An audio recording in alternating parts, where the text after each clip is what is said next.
சிஎம்க்கு ஒரு request, plastic bottles நம்ம வந்து அலோவ் பண்ண வேணாம், கண்ணாடி பாட்டில்ல நம்ம வைக்கலாம்.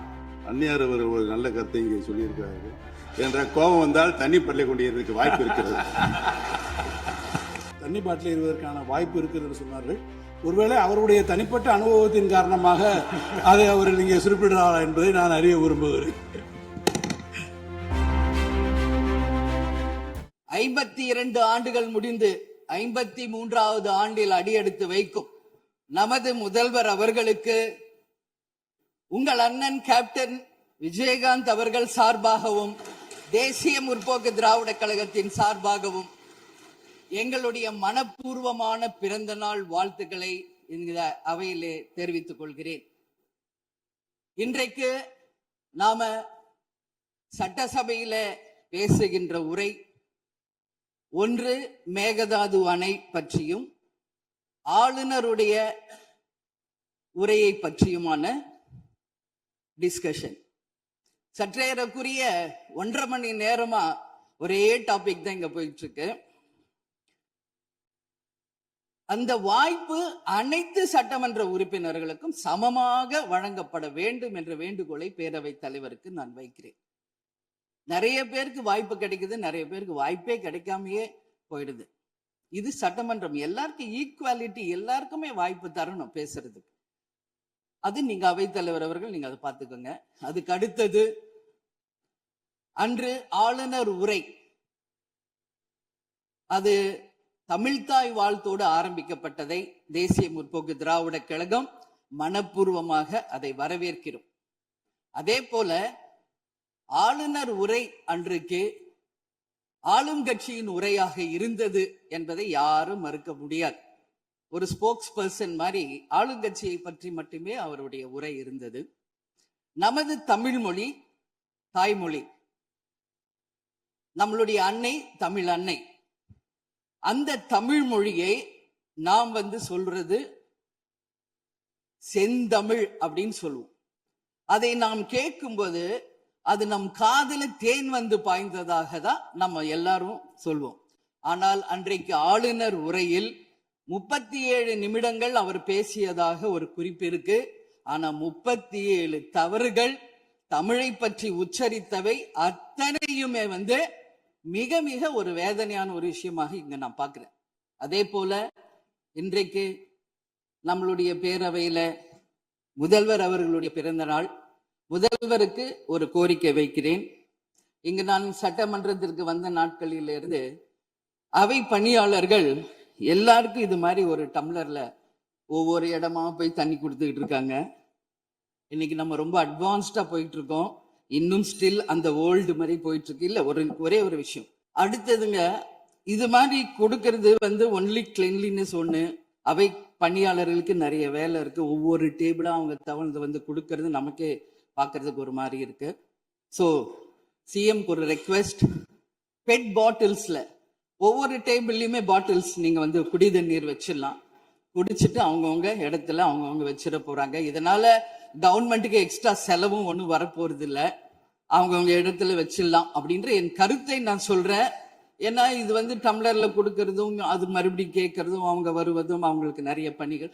அது பதில் ஒவ்வொரு சீட்ல ஒரு பெட் பாட்டில்ஸ் மாதிரி கண்ணாடி பாட்டில்ல வாட்டர் வச்சுட்டா அவங்களுக்கு தேவைக்கு எடுத்துட்டு கொடுத்துடலாம். ஸோ இது பிறந்த நாள்ல முதலமைச்சருக்கு ஒரு கோரிக்கை வைக்கிறேன். அதுக்கு நாம நெகிழியில வேண்டாம், பிளாஸ்டிக் பாட்டில்ஸ் நம்ம அலோவ் பண்ண வேண்டாம், கண்ணாடி பாட்டில்ல நம்ம வைக்கலாம். உறுப்பினர் அந்நியார் அவர் ஒரு நல்ல கருத்தை இங்கே சொல்லியிருக்கிறார்கள். அந்த கருத்து ஏற்புடையது அல்ல என்பதை நான் தெரிவித்துக் கொள்ள கடமைப்பட்டிருக்கிறேன். என்ற கோபம் வந்தால் தண்ணி பள்ளி கொண்டிருக்க வாய்ப்பு இருக்கிறது.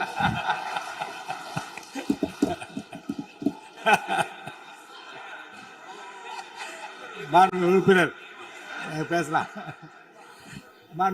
இப்போ தண்ணி பாட்டில் தான் வீசணும்னு கிடையாது, டம்ளர்ல கூட வீசி அடிக்கலாம். உறுப்பினர் ஒரு நிமிஷம். தலைவர் அவர்களே, நம்முடைய மாண்புமிகு முன்னாள் முதலமைச்சர் அண்ணன் ஓபிஎஸ் அவர்கள் ஒரு நிலையை குறிப்பிட்டு அதை எரிவதற்கான தண்ணி பாட்டில் எரிவதற்கான வாய்ப்பு இருக்கிறது சொன்னார்கள். ஒருவேளை அவருடைய தனிப்பட்ட அனுபவத்தின் காரணமாக அதை அவர் இங்கே குறிப்பிடுறாரா என்பதை நான் அறிய விரும்புகிறேன். மாண்புமிகு உறுப்பினர்.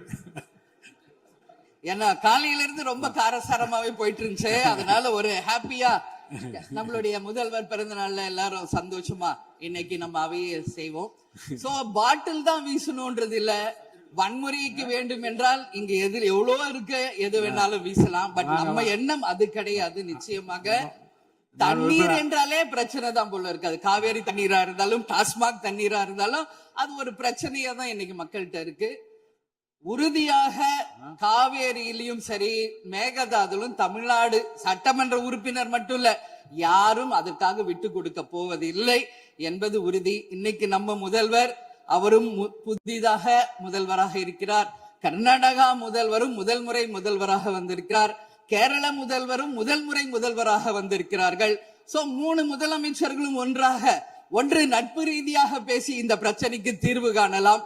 அப்படி இல்லை என்றால் அவங்க சொல்றது கேட்கலன்னா பக்காவா நம்ம சட்ட ரீதியாக ரொம்ப ரொம்ப பழமையான ஒரு விஷயத்தை அன்னைக்கு நான் சொன்ன மாதிரி பேசிக்கிட்டே தான் இருக்கிறோம். இது முழுமையாக தீர்வடைய வேண்டும்ன்றதா எல்லாருடைய கருத்து. இன்னைக்கு நம்மளுக்குள்ள வாதங்கள் பிரதிவாதங்கள் டிஸ்கஷன்ஸ் இங்கு வந்தாலும் இது நிரந்தரமாக தீர்க்கப்பட வேண்டும் என்பதில் யாருக்கும் மாற்று கருத்து இல்லை. இப்ப 2026 இருக்கும், 2026 வரைக்கும் இது கண்டினியூ ஆகக்கூடாது, இன்னொரு 100 ஆண்டு காலத்திற்கு என்பதுதான் எல்லோருடைய எண்ணம். சோ அது நடக்கணும். அது மட்டும் கிடையாது, இன்றைக்கு நேற்று நடந்த ஒரு விஷயம் தமிழ்நாட்டில. நேற்று நான் நேரடியாக சென்று பாதிக்கப்பட்டவங்களை பார்த்தேன். yesterday was a black day for Tamil Nadu. Sunday black சண்டேவாக நேற்று இருந்தது.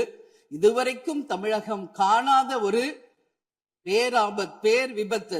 இன்னைக்கு பேரிடர் எவ்வளோ பிரச்சனைகள் இருந்தாலும் ஒரு அமோனியா தாக்குதல்ல இத்தனை பேர் பாதித்தது தமிழக வரலாற்றில் முதல் முறை. அனைவரும் வடநாட்டை சேர்ந்த பெண்கள், 20 வயசுல இருந்து 25 வயசுக்குள்ள இருக்கிற இளம் பெண்கள். அவங்கள நேரா பார்க்கும்போது மிக மிக மனசுக்கு கஷ்டமாக இருந்தது. என்ன ஃபேஸ்ல பாக்குறோம், உதடு காது மூக்கு எல்லாம் ப்ளீட் ஆயிட்டே இருக்கு. அப்போ டாக்டர்ஸ் அங்க எக்ஸ்பிளைன் பண்ணாங்க, இங்க வெளியே நம்ம என்ன பாக்குறோமோ அதுதான் இன்னர், அதாவது லங்ஸ்.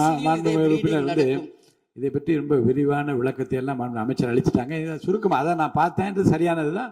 நீங்க மேற்கொண்டு அதை பற்றி பேச ஆளுநர் உரைக்கு நன்றி தெரிவிக்கிற கருத்துக்கு வந்திருக்கீங்க நீங்க. கண்டிப்பா. அதனால நான் நினைச்சேன் இன்னைக்கு ஒரு நிமிஷம் அவங்களுக்காக நம்ம மௌன அஞ்சலி செலுத்துவோம் என்று நான் எதிர்பார்த்தேன். இருந்தாலும் பரவாயில்லை. சோ அவங்களுக்கு நான் நேத்தே சொன்னபடி முதலமைச்சர் அவர்கள் 2 லட்சம் ரூபாய் கொடுத்திருக்கார். உடனே அமைச்சர்கள் போய் பார்த்தாங்க. அதெல்லாம் பாராட்டுக்குரிய விஷயம். ஆனாலும் ஏழ்மை குடும்பத்திலிருந்து வந்திருக்காங்க. சோ கன்சிடர் பண்ணணும்னு சொல்லி நான் கேட்டுக்கிறேன். உரிய சிகிச்சை தரப்படுகிறது. அவங்க பிழைப்பது நிச்சயம் கடவுள் கையில இருக்கிறது. சோ எல்லாரும் அவங்களுக்காக ப்ரே பண்ணுவோம் சொல்லி இந்த நேரத்துல நான் கேட்டுக்கொள்கிறேன். ஒரு பெண்ணா அந்த பெண்களை பார்க்கும்போது என்னால் அதை ஏற்றுக்கொள்ள முடியலை. அதனாலதான் சபையில் அதை நான் பேசுகிறேன். அதே போல இன்னைக்கு முதல் முறையாக மற்ற சப்ஜெக்ட் எல்லாம் பேசிட்டு இருக்கேன். என்னுடைய தொகுதியை பற்றி இதுவரைக்கும் நான் பேசவே இல்லை. நான் சட்டமன்ற உறுப்பினராக வெற்றி பெற உறுதுணையாக இருந்த திராவிட முன்னேற்ற கழகத்திற்கும் அதன் தலைவர் அண்ணன் ஸ்டாலின் அவர்களுக்கும் இந்த நேரத்தில் என் நன்றிகளை தெரிவித்துக் கொள்கிறேன். விருதாச்சலம் தொகுதி 2006 புரட்சி கலைஞர் கேப்டன் அவர்கள் முதல் முறையாக வெற்றி பெற்று ஒரு சரித்திர சாதனை படைத்த தொகுதி. மீண்டும் அந்த தொகுதியிலேயே என்னை வெற்றி பெற செய்த விருதாச்சலம் தொகுதி மக்களுக்கு என்னுடைய மனப்பூர்வமான நன்றிகளை இந்த அவையிலே தெரிவித்துக் கொள்வதில் பெருமை அடைகிறேன். அதே போல அந்த விருதாச்சலம் தொகுதி மக்களுக்கு நான் என்னைக்கும் உண்மையாக இருப்பேன், நேர்மையாக இருப்பேன் என்பதையும் இந்த நேரத்தில் தெரிவித்துக் கொள்கிறேன். அவைத்தலைவர் அவர்களே, இதுல விருதாச்சலம் தொகுதிக்கு தேவையான அத்தனை விஷயங்களும் நான் எழுதியிருக்கேன். அவை நேரத்தை நான் அதிகம் ஏற்றுக்கொள்ள எல்லாருக்கும் வாய்ப்பு தரணும் அப்படின்றதுனால ஒரு 3 பாயிண்ட் மட்டும் சொல்றேன். முடிந்த பிறகு இதை உங்க நேரடியா உங்க கையில் நான் தருகிறேன். அதை நீங்கள் எடுத்து தீர்மானமாக நிறைவேற்றி அதை நிறைவேற்றி தரணும்னு சொல்லி கேட்டுக்கிறேன். விருதாச்சலம் ஒரு மாவட்டமாக அறிவிக்கப்பட வேண்டும் என்று ஒரு நீண்ட நெடிய கோரிக்கை பல ஆண்டுகளாக இருக்கிறது. அதுதான் அங்கு எல்லா மக்களினுடைய விருப்பம். அதை நீங்கள் முதல்வர் அவர்களும் அவைத்தலைவர் அவர்களும் கவனத்தில் கொண்டு விருதாச்சலத்தை ஒரு தனி மாவட்டமாக அறிவிக்க வேண்டும் என்பதை இந்த நேரத்தில் நான் சொல்கிறேன். அதே போல பீங்கான் தொழிற்சாலை மற்றும் கல்லூரி தமிழ்நாட்டில் வேறு எங்குமே கிடையாது. அது விருதாச்சலத்துல மட்டும்தான் இருக்கு கவர்மெண்டோடைய அந்த ஃபேக்டரியும் சரி ஒரு காலேஜும். பட் ரொம்ப ரொம்ப ஒரு நலிவுற்ற நிலையில் இருக்கிறது. சோ அதை நீங்க கட்டாயமாக மிகப்பெரிய அளவுல டெவலப் பண்ணி அதன் மூலம் வேலை வாய்ப்பையும் அதே நேரத்தில் எக்ஸ்போர்ட் பண்றதுக்கும் கட்டாயம் அரசு நிச்சயம் எங்களுக்கு ஒத்துழைக்க வேண்டும் என்பதை கேட்டுக்கொள்கிறேன். விவசாயம் நிறைந்த பகுதி, அங்கு குடிதண்ணீர்ல மாசு இருக்கிறதுனால நிறைய மக்களுக்கு கிட்னி பாதிக்கின்ற ஒரு நிலைமை இருக்கு. சோ அங்க கூட்டு குடிநீர் திட்டத்தை கொண்டு வர வேண்டும். மரவள்ளி கிழங்கு, மக்காச்சோளம், நெல், கரும்பு இவைதான் அங்கு அதிகமாக விளைகிறது. சோ விவசாயிகளுக்கு முழு கடன் தள்ளுபடி செய்து விவசாயிகளுக்கு எல்லா விதத்திலும் இந்த அரசு உறுதுணையாக இருக்கணும் சொல்லி நான் கேட்டுக்கிறேன்.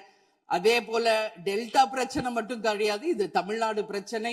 நம்மளுடைய நீர் ஆதாரம் எல்லாருக்கும் கிடைக்க வேண்டும் என்றும் கூறி, இது அவை முடிந்தவுடன் இதை உங்களிடம் சமர்ப்பிப்பேன். இதை நீங்கள் ஏற்று இதை கட்டாயம் நிறைவேற்றி தர வேண்டும் தொகுதிக்காக என்று கேட்டுக்கொண்டு, எல்லாருக்குமே இந்த நேரத்துல இந்த அவையில் பேச வாய்ப்பு கொடுத்த அவைத்தலைவர் அவர்களுக்கும் இன்று பிறந்த நாள் காணும் முதல்வர் அவர்களுக்கும் என் நன்றிகளை தெரிவித்துக் கொண்டு அமர்கிறேன். நன்றி, வணக்கம்.